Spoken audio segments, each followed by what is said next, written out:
안녕하세요. 오늘은 명태균, 김영선 무죄에 대한 뉴스의 속살입니다. 윤석열 김건희 부부 공천 개입 의혹 핵심 인물인 명태균 씨와 김영선 전 국민의힘 의원이 정치자금법 위반 혐의에 대한 1심 재판에서 무죄를 선고받았습니다. 창원지법 형사 4부는 정치자금법 등 위반 혐의로 기소된 명 씨와 김 전 의원, 김태열 전 미래한국연구소 소장 등 5명에 대해 전원 무죄를 선고했습니다. 재판부는 명 씨가 김 의원 사무실의 총괄 본부장으로 일한 사실이 명확히 인정된다며 명 씨가 김 전 의원과 강혜경 씨에게 여러 차례 채무 변제를 요구한 점, 김 전 의원도 채무 존재를 시인한 점 등을 종합했을 때 정치자금으로 볼 수 없다고 밝혔습니다. 재판부는 명 씨의 이른바 황금폰 증거은닉 교사 혐의만 인정해 이에 대해서만 징역 6개월에 집행유예 1년을 선고했습니다.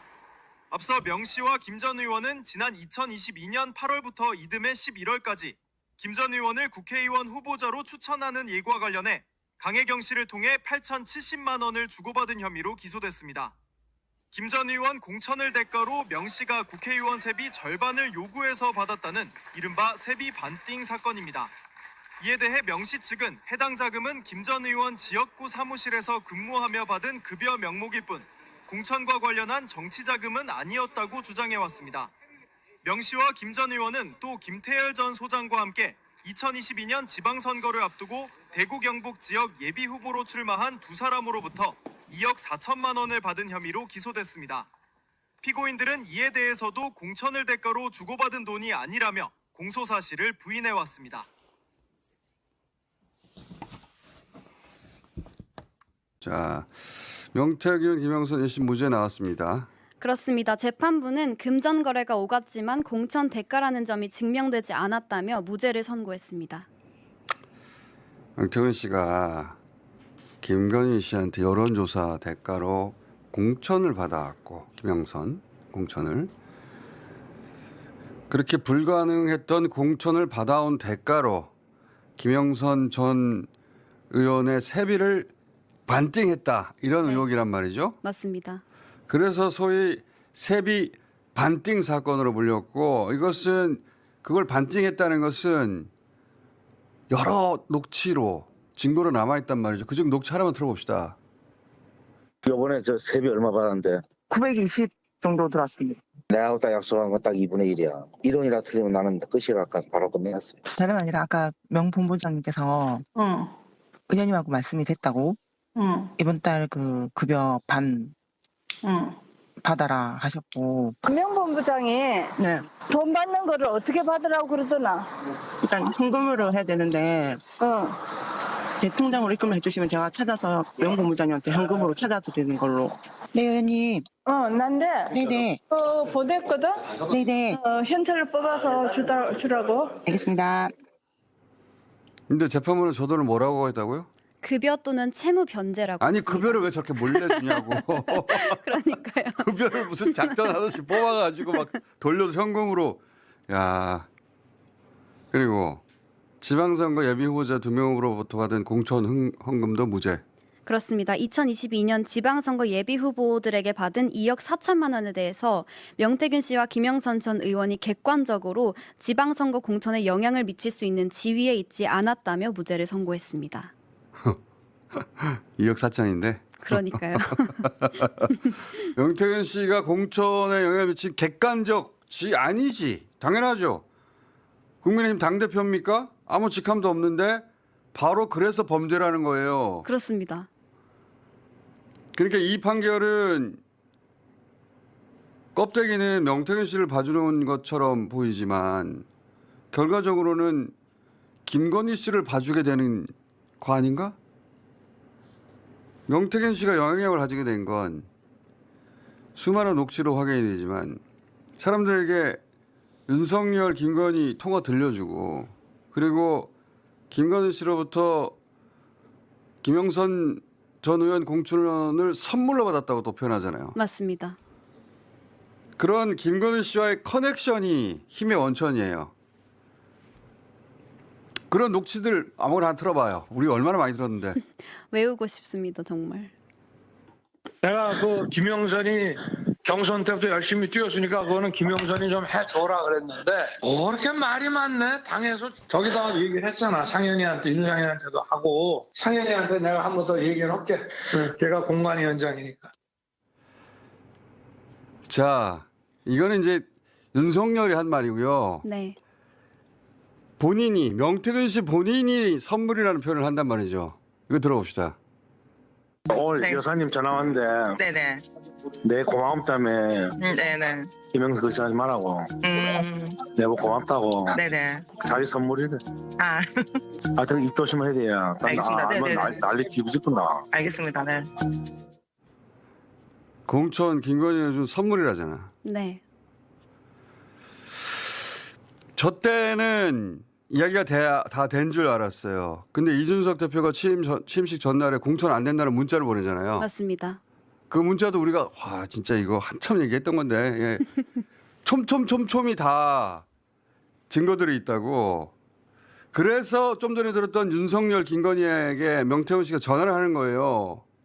그렇죠? 그렇습니다. 근데 명태균 씨가 공천에 영향을 미칠 객관적 지위가 아니라고 그래서 무죄라고 해버리면 그러면 영향력이 없다는 뜻이잖아.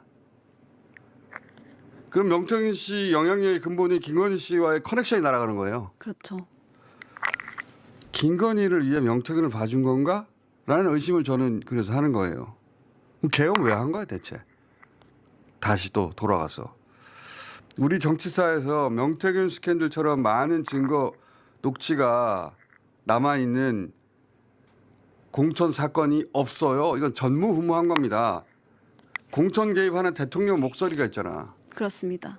대통령 부인 목소리가 있잖아. 명태균 씨가 이준석 대표가 단수 공천 안 주고 경선해야 된다고 전날 밤 문자하잖아요. 네, 그렇습니다. 그러니까 급해가지고 윤석열에게 전화한단 말이죠. 맞습니다. 5월 9일이었습니다. 그래서 윤석열과의 통화 다시 들어봅시다. 아까 그거 참 말이 많네. 당에서 말이 많네. 내가 그 김영선이 경선 때부터 열심히 뛰었으니까 그거는 김영선이 좀 해줘라 그랬는데 뭐 그렇게 말이 많네. 당에서 저기다가 얘기를 했잖아. 상현이한테, 윤상현한테도 하고 상현이한테 내가 한 번 더 얘기를 할게. 걔가 공관위원장이니까. 이어서 김건희 씨 자 걱정하지 마라 잘 될 거다. 잘 될 거예요. 또 들어봅시다 이거. 당선인이 저기 지금 전화를 했는데 예. 하여튼 당선인 이름 팔지 말고 그냥 미르라고 했어요. 지금 전화해서. 아, 예, 고맙습니다. 당연하죠. 권성동하고 저기 윤한영이가 반대하더만 보니까 그렇죠? 예, 그럼 당선인이 뜻이라고 그렇게 해야 된다고 윤상현 아빠가 했는 것 같더라고요. 네네네. 그렇게 할 때가 너무 걱정하지 마세요. 잘 될 거예요. 윤석열이 전화해서 미르라고 했다. 네. 김영선 미르라고 했다. 대통령 부부가 이렇게 명백하게 공천 개입하는 녹취는 전무후무한 겁니다. 아, 야. 그 전화가 끝나고 나서 명태균 씨가 당시 유일한 여론조사 직원이었던 강혜영 씨한테 또 전화하잖아요. 맞습니다. 저 일부만 들은 거예요, 저희가. 이거 촘촘히 시간마다 다 있단 말이야. 맞습니다. 그 녹취를 다 해놨기 때문에 요 통화 직후에 통화 들어봅시다. 끝났어. 아, 알겠어요? 네. 예, 아, 개새끼들 대통령 뜻이라고 해갖고 네네네. 내가 대통령 전화한 거 아나? 내가 가만있을 놈이 아니잖아. 사모하고 전화해가. 네네. 대통령 네. 전화해갖고 네. 대통령 나는 김영선 했는데 이랬대. 그래 윤상이 끝났어. 고생하셨습니다. 근데 이걸 무죄로 만드네. 말도 안 되죠. 월급 준 거라고. 재판부 대단합니다. 네. 그 재판장이 김인택 판사죠. 그렇습니다. 창원지법 집업에 있는 김인택 부장판사입니다. 이분이 작년 10월인가요? 뉴스타파 단독으로 보도한 바에 따르면 신라 면세점 측이 명품을 대리 결제하고 건네줬다고 하는 그분이죠. 그렇습니다. 각각 작년 2월과 5월에 톰 브라운과 막스 바라 명품을 신라 면세점 측이 구입해서 김 판사에게 건넸다는 의혹이 보도된 적이 있습니다. 근데 결제를 법인카드로 했다는 거잖아요. 그렇습니다. 신라 면세점 법인카드로 구매를 했다고 합니다. 그리고 그 면세점의 팀장이 판사가 같은 비행기를 타고 출국했다는 거 아니에요? 그렇습니다. 일본 히로시마와 중국 광저우행 비행기에 같이 탑승했다고 합니다. 이때가 2월은 신라면세점 법인과 면세점 팀장이 명품시계 밀수 사건으로 재판을 받고 집행유예 1년 선고받은 직후예요. 맞습니다. 그리고 중국은 그 항소심이 시작되기 직전인데 이 김판사 재판은 아니었는데 시기가 매우 공교롭다. 그리고 대리구매가 너무 이상하잖아요. 그래서 의혹이 제기된 건데 두 사람 원래 지인이라고 네. 그래서 대리구매이고 돈을 줬다고 지금 주장하는 거죠. 그렇습니다. 면세점 팀장은 명품 대리구매 값으로 현금 15만 원을 받았다고 주장했습니다. 아니, 톰 브라운이고 막스 마라인데 어떻게 15만 원만 줬다는 거예요? 이게 두 가지의 기간이 있는데요. 2025년 5월에 구매한 것은 톰 브라운 자켓과 막스마라 스카프입니다. 이때는 80%의 80%? 할인을 받았습니다. 네. 그리고 그래도 15만 원은 말이 안 되는데. 말이 안 되죠. 그리고 15만 원을 받았다고 주장한 것은 2025년 2월에 구입한 막스마라 코트 두 벌의 가격인데요. 이때 두 벌 700만 원. 코트 두 벌에 15만 원이라고? 그렇습니다. 코트 두 벌 700만 원어치를 95%를 할인해서 35만 원에 샀는데 15만 원을 줬다라고 얘기를 한 겁니다. 95%짜리.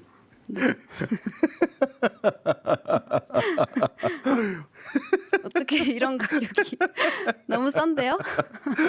제가 해외에 가면 수십 년째 면세점과 아울렛에 꼭 들리거든요. 네. 아무리 세일해도 저런 거는 불가능한 가격. 절대 불가능한 가격입니다. 그리고 왜 이렇게 물건을 사는 거죠? 그냥 자기가 여권 내고 사면 되는데 지인이어서 물건을 대신 사준 것일 뿐이다.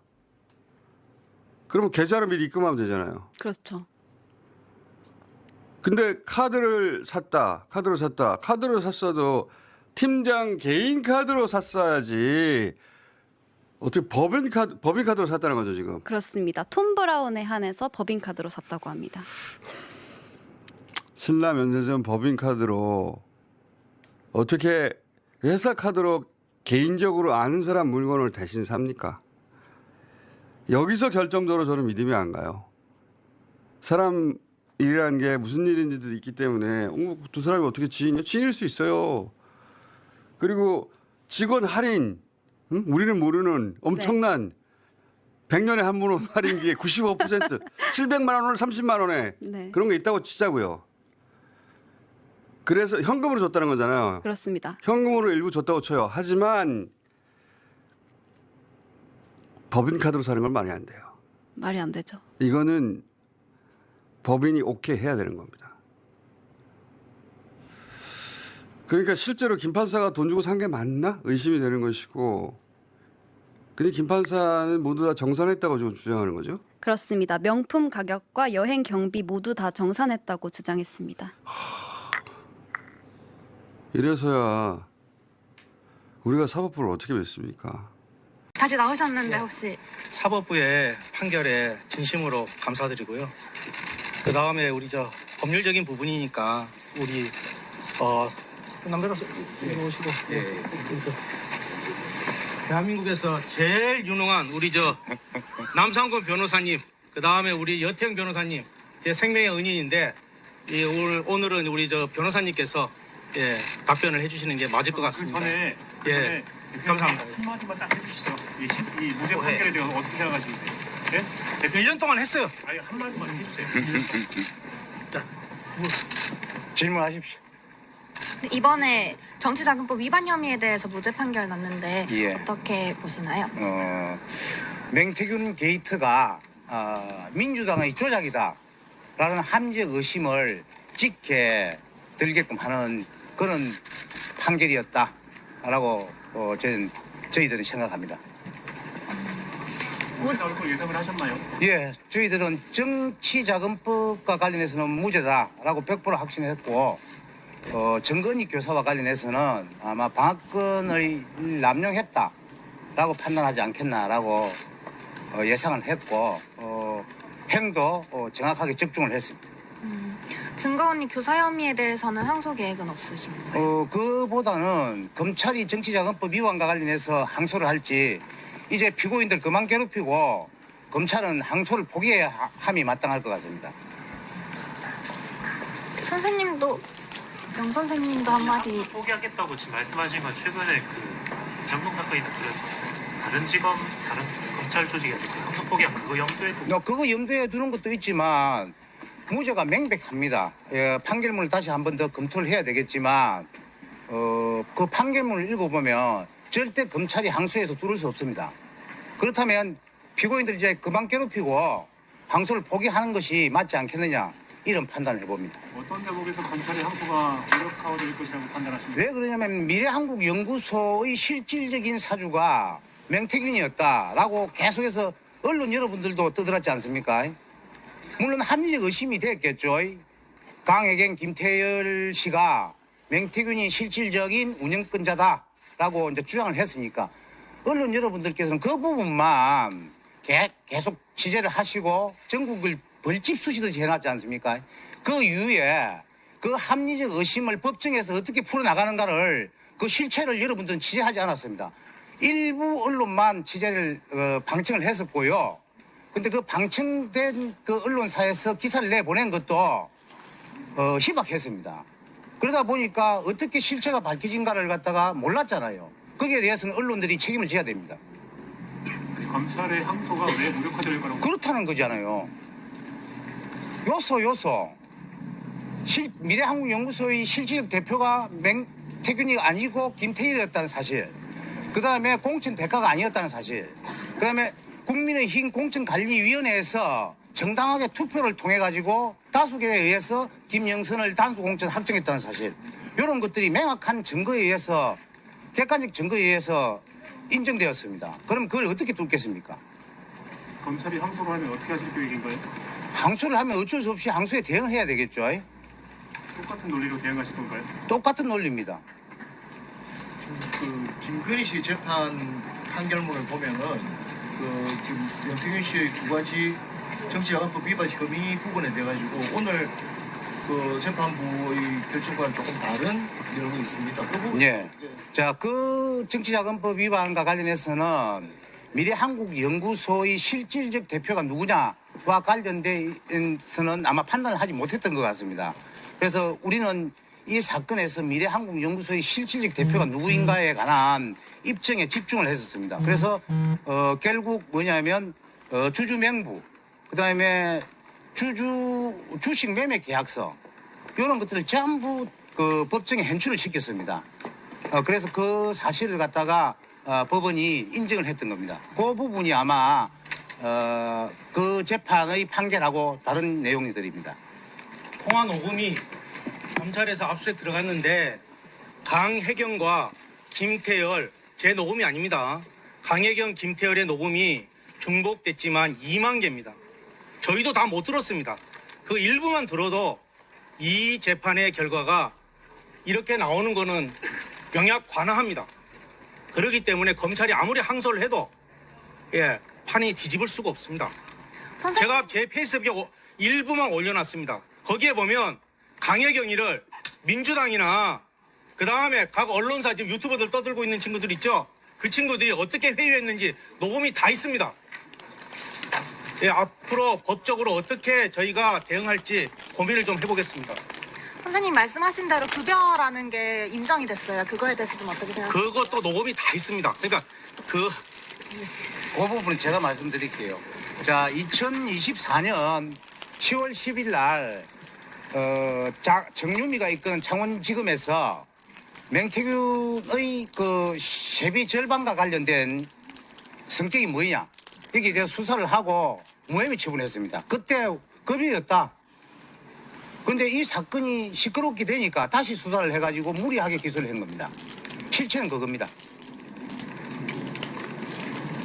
그 2억 4천만 원 돈의 성격에 대해서도 서울중앙지법의 판결문을 보면 좀 오늘 다른 성격으로 규정을 하고 있는데 그 부분은 어떻게? 그거는 실질적으로 그 서울중앙지법 그 사건은 이 조사도 안 됐을 뿐만 아니라 그건 쟁점이 아니었기 때문에 그렇습니다. 우리는 이 사건이 공수사실이었기 때문에 직접적으로 판단했었고 증거에 의해서 정확하게 판단한 것으로 저희들이 바라보고 있습니다.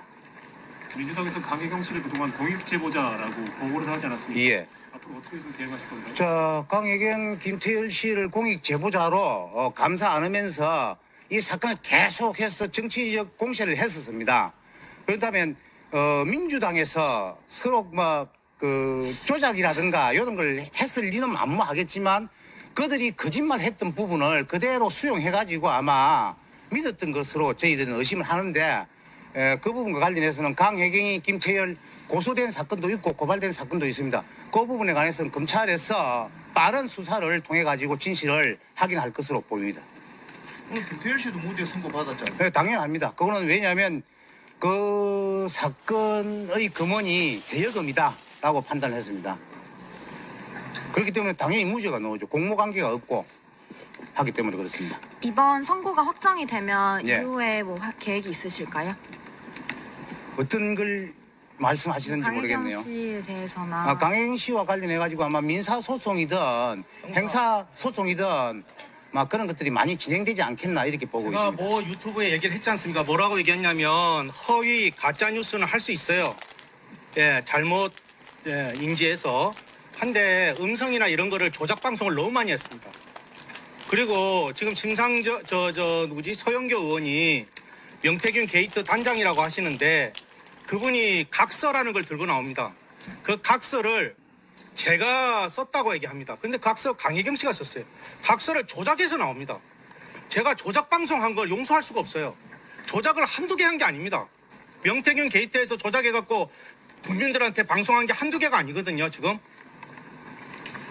뉴스타파부터 해서 매불쇼부터 해서 오마이뉴스 한겨레 조작 방송 음성 조작부터 해서 한두 개가 아닙니다. 그거 어떻게 해야 되겠습니까? 처벌해야죠. 자, 더 이상 없으면 여러분 수고했습니다. 선생님 네. 가운데서 소감 한마디만 좀 부탁드려도 될까요? 저 아까 소감 얘기했어요. 아, 저 우리 변호사님들한테 네. 정말 감사하고 제가 이 사건을 통해서 정치가 얼마나 개혁이 돼야 되는지 정치 개혁이 됐으면 검찰이나 언론 개혁이 필요하겠습니까? 정치 개혁이 똑바로 안 됐으니까 저 못 모르고 그냥 정치 쪽에 들어와서 많은 사람들 도와줬는데 제가 좀 정신을 좀 똑바로 차리고 제대로 했으면 이런 일도 안 벌어졌을 것 같아요. 원인은 저한테 있겠죠. 제 일이니까. 그리고 이 두 분 만나서 제가 정말 그 교도소 145일 동안 있으면서 너무 많은 성찰을 했습니다. 앞으로 많은 분들한테 근심 걱정 끼쳐드리고 많은 분들한테 상처를 줬는데 앞으로 좀 더 신중하게 앞으로 살아가겠습니다. 그리고 우리 두 변호사님 너무 감사하고 정말 이렇게 유능한 변호사 만나서 이렇게 좋은 결과 있어서 너무 감사하게 생각합니다. 그리고 사랑하는 제 아내와 딸들에게도 너무 감사합니다. 고맙습니다. 자, 수고했습니다. 공천 거래 의혹 명태균 김영선 1심 무죄. 어제 두 사람이 다 무죄가 나왔습니다. 이 무죄 선고 이유는 뭐였나요? 일단 요약을 해보면은 돈 거래가 있긴 했는데 그 돈이 공천을 대가로 한 거라고는 볼 수가 없다. 이런 정도로 요약을 해볼 수가 있거든요. 일단 사건 내용부터 다시 한번 좀 살펴보고 혐의별로 설명을 드리겠습니다. 일단 사건의 시작은 그 속칭 세비 반띵 사건이 시작이었어요. 예. 김영선 전 의원이 2022년 6월에 그때 지방선거가 있었는데 그 보궐선거도 같이 있었죠. 그래서 창원 의창구 선거구에서 국민의힘에서 단수 공천을 받고, 그러니까 혼자 공천을 받고, 그다음에 이제 본선에서도 승리해가지고 당선이 됩니다. 의원직을 얻게 되는 거죠. 그런데 경남도 선관위가 그 과정에서 조사를 해보니까 그 김영선 전 의원의 회계 책임자가 강혜경 씨거든요. 돈 흐름이 좀 이상하다라는 걸 포착을 하게 된 거예요. 예. 2022년 8월, 그러니까 지선에서 그 보궐선거에서 당선된 다음이죠. 매달 김영선 전 의원이 자기가 받는 세비의 절반을 명태균 씨한테 보내고 있었던 거예요. 그러니까 세비라는 거는 국회의원의 월급이라고 생각을 하시면 되는데 이 기간이 1년 좀 넘게 지나다 보니까 그 금액이 8천만 원을 넘어가게 됩니다. 그래서 검찰에 고발하거든요. 돈 흐름이 이상하다. 그래서 사건 수사가 시작이 되고 주목도 많이 받게 됩니다. 근데 이제 주목을 받게 되는 이유 중에 첫 번째는 아까 말씀드렸던 그 강혜경 씨가 폭로를 하게 돼요. 예. 2022년 대선에서 이 명태균 씨가 윤석열 전 대통령 여론조사를 공짜로 해주고 무상으로 해주고 그 대가로 공천을 대신 받아왔다라고 주장을 하게 됩니다. 그리고 또 결정적이었던 게 기폭제라고도 할 수 있을 텐데 윤석열 전 대통령 음성 녹음이 나와서 많이 회자가 됐었잖아요. 내가 김영선이 해주라 했는데 요런 거 말이죠. 네, 뭐 당에서 말이 많네 이런 얘기 있었고 그다음에 상현이한테 내가 한 번 더 얘기를 할게. 걔가 공관위원장이니까 윤상현 의원 얘기하는 거거든요. 명태균 씨와 나눴던 녹취. 예. 이러다 보니까는 이제 주목도 많이 받고 사실은 윤석열 정부가 흔들리는 주요 계기 중에 하나가 되기도 합니다. 그래서 의혹을 요약을 해보면은 검찰이 이제 정리한 의혹은 명태균 씨가 윤석열 전 대통령 부부한테 여론조사를 무상으로 해줬다. 그 대가로 김영선 전 의원 공천을 받아냈다. 이후에 사례금으로 김영선 전 의원 세비를 나눠 가졌다. 예. 이렇게 의혹이 정리가 되는 겁니다.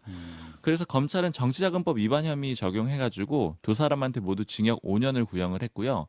특히 명태균 씨한테는 이제 처남한테 자꾸 증거 숨기라고 했던 그런 내용들이 있거든요. 예. 증거 은닉 교사 혐의까지 적용을 해가지고 이건 별도로 징역 1년을 구형을 합니다. 근데 어제 법원 판단이 나왔는데 이 검찰의 주장 그 구형을 다 인정하지 않았어요. 그러니까 다 무죄가 나오게 된 거예요.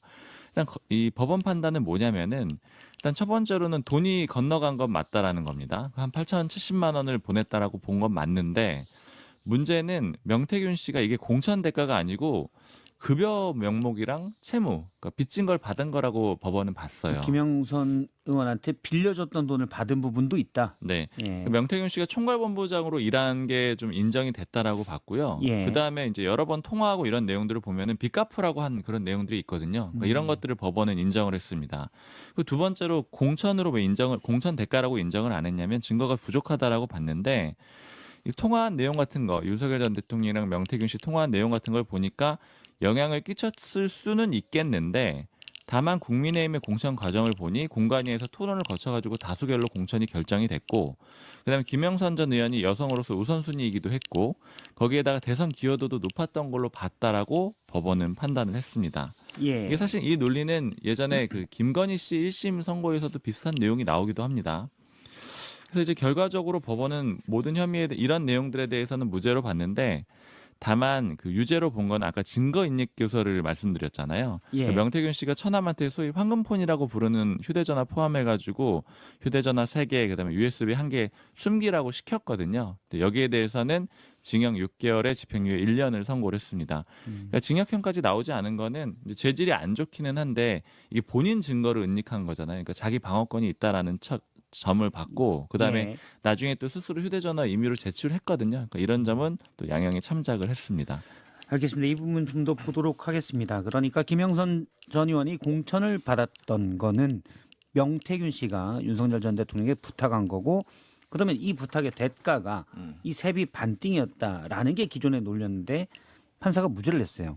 공관위에서 결정했다는 건데 쟁점은 사실 윤상현 상현이한테 얘기할게. 이 공관위에 개입했다는 건데 형식적으로는 좀 공관위가 결정했다고 본 것 같아요.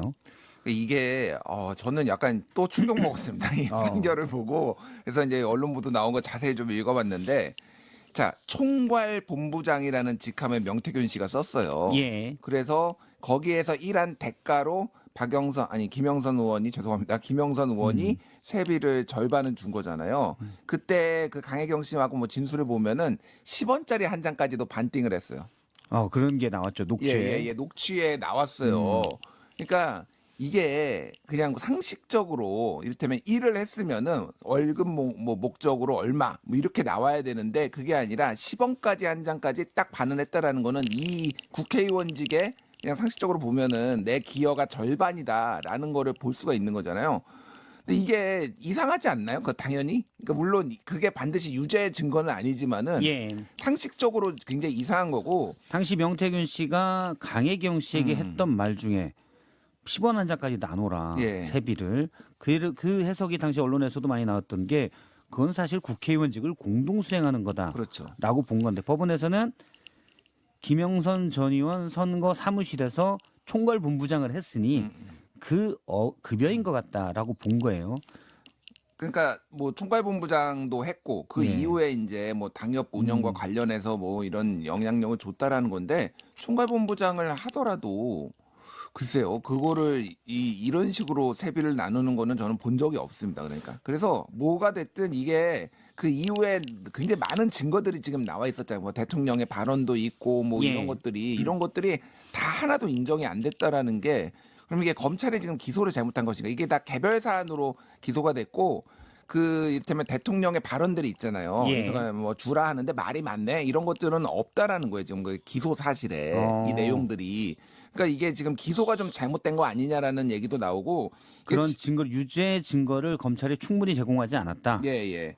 그래서 뭐 재판부가 김건희 여사의 선물로 명태균 씨가 언급을 한 사실은 인정을 했지만 그렇다고 이거를 100% 그걸로 보기는 어렵다, 뇌물로 보기는 어렵다, 뭐 이런 취지로 얘기를 이제 판단을 했고요. 또 하나 제가 놀랐던 게 뭐냐면은 이게 혐의가 하나가 더 있었어요.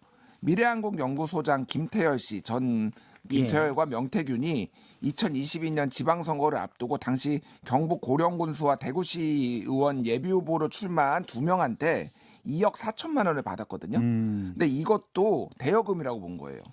왜 근데 공천헌금이다. 공천헌금이 아니라 대여금이라고 하는데 그 논리가 굉장히 놀라운데 10개월 전에 줬기 때문에 아직 공천이 확정되지 않은 상황에서 준 거는 이거는 그렇게 공천헌금으로 보기 어렵다. 그러면 이제 앞으로는 뭐 모든 판사가 이 판사처럼 하진 않겠지만은 10개월 전에 주면 이제 공천헌금이 아닌 거예요. 그러면 이제 이게 말이 되나요? 그러니까 예전에 건진법사도 2018년 지방선거에서 1억 원 받았다가 낙선해서 5천만 원만 돌려주고 그거 가지고 막 분쟁 생긴 적이 있거든요. 그러니까 건진도 영향력을 행사하고 뭐 명태균도 영향력을 행사하고 막 이런 거가 정치권에 관행이 있는 거고 그런 건데 이거를 다 그냥 선거 한 6개월 전에 줘야 돼. 이런 식으로 재판부에서 재단해버린 거예요. 그러면 어느 시점 그 기준일이 있는 건 아니죠. 어느 시점이 들어가면 이때부터는 공천헌금이 되는 거고. 이렇게 얘기했어요. 판사가 각 정당에서 공천에 관한 구체적인 준비를 하지도 않은 시점이었다. 그러니까 뭐 준비를 해야지만 그러면 이제 앞으로 공천헌금이 인정이 되는 거예요. 이게 말이 되냐 이게. 물론 이제 저는 형사적으로 유죄 판단을 내릴 때는 보통 법원이 엄격하게 해왔다라는 거는 존중하는 입장입니다만 일반인의 상식으로 볼 때는 약간 너무 형식적인 틀에 갇혀 있었던 게 아닌가라는 생각도 좀 듭니다. 뭐 그래서 지금 일단 뭐 검찰이나 특검이 지금 제대로 수사를 못 하고 있다라는 비판도 지금 특검이 이제 기소를 했죠. 예. 그런 내용도 지금 요거는 지금 창원지검에서 한 거고 그래서 좀 이제 여러 가지 뭐 논쟁 부분이 좀 있는 것 같습니다. 그래서 지금 항소를 지금 검토하고 있다라는데 이게 또 뭐 위례 그 사건은 또 항소 포기를 해가지고 지금 민주당에서는 이거 항소하라 얘기하고 있고 뭐 이게 좀 복잡해요. 사실 이게 항소를 안 할 문제는 아닌 것 같은데 또 항소를 안 하더라도 만약에 이게 또 이런저런 정치적인 논쟁이 생기게 생겼습니다. 유죄의 엄격성을 감안하더라도 사실은 국민적 상식과는 동떨어졌다는 지적들이 좀 나오고 있는 것 같습니다.